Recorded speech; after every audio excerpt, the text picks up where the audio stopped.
dernier concert pour le garage créatif. Aujourd'hui, on a Margot Franken avec nous. Comme pour les autres, pour toi aussi, 4 questions à répondre. Première question, qui es-tu et ton parcours très brièvement? Alors bonjour, moi c'est Margot, je suis musicienne, donc pianiste et compositrice principalement. Je suis née à Bruxelles en Belgique, vous en rencontrerez pas beaucoup. Voilà, je suis une des rares à être bruxelloise, parce que Bruxelles c'est ça qui est génial, c'est un terreau incroyable de nationalités, de différents backgrounds, etc. J'ai fait le conservatoire néerlandophone avec Phil Caporali d'ailleurs, on était dans la même promotion, c'est comme ça qu'on se connaît. Et j'ai fait le Berklee College of Music pendant une année complète, donc de master. Et là je suis de retour à Bruxelles temporairement pour faire de la musique, avec Angelo Gregorio notamment. Qu'en penses-tu de la situation actuelle en Belgique? C'est assez délicat dans le sens où je me sens chanceuse de ne pas être par exemple une infirmière ou une docteure. Parce que je pense que c'est un moment très compliqué pour les gens qui travaillent dans les hôpitaux et qui sont vraiment face à la crise. Et c'est difficile de se positionner en se disant ça c'est nul, ça c'est vraiment une honte, ça etc.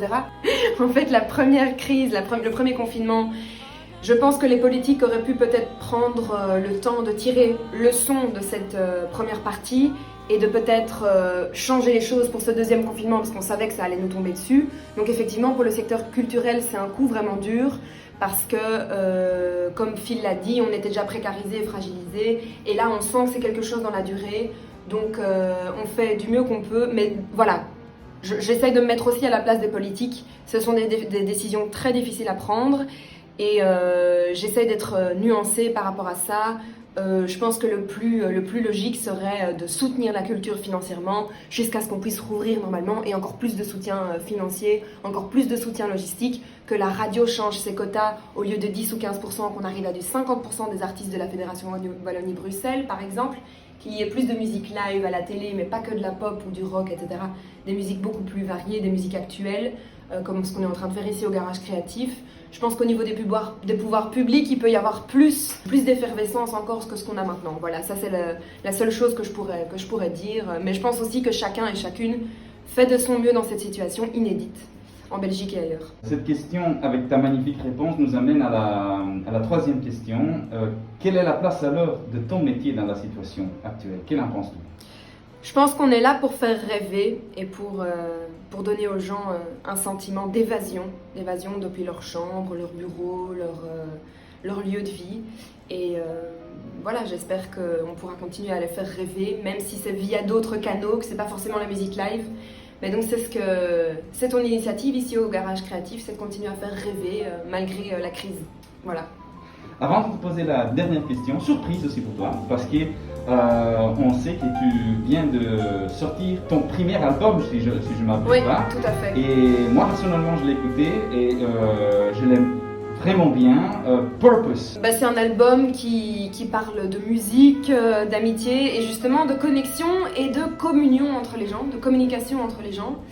Et c'est ça qu'on est en train de perdre en ce moment à cause des normes sanitaires et vivement pouvoir se retrouver tous et toutes ensemble pour pouvoir être en communion. Et pour moi, c'est vraiment ça le but, donc purpose, le but de la musique et plus largement de la vie, c'est de pouvoir être vraiment en communion les uns et les unes avec les autres et de pouvoir partager des moments précieux ensemble, en fait. Voilà. D'ailleurs, allez l'écouter parce que c'est vraiment un super album et ça vaut la peine. Et dernière question pour toi, Margot. Avais-tu des doutes sur le projet Garage Créatif? Si oui, ou sur lesquels? Et veux-tu dire quelque chose à tout le monde qui a rendu ça possible? Non, j'avais pas de doute parce que j'ai regardé les vidéos d'annonce, j'ai regardé la publicité et j'ai vu l'énergie que toi t'avais mise, Angelo, pour pouvoir mener à bien ce projet. Je me suis dit, ok, là, ça va le faire.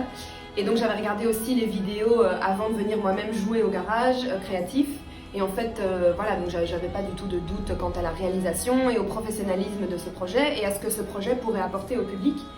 Et pour ça, vraiment, merci à tout le monde d'avoir cru en ce projet, car voilà, on essaye de faire du mieux qu'on peut et grâce à ton énergie, Angelo, et à ton esprit d'entreprise, nous voici, nous voilà, de la musique live pour vous.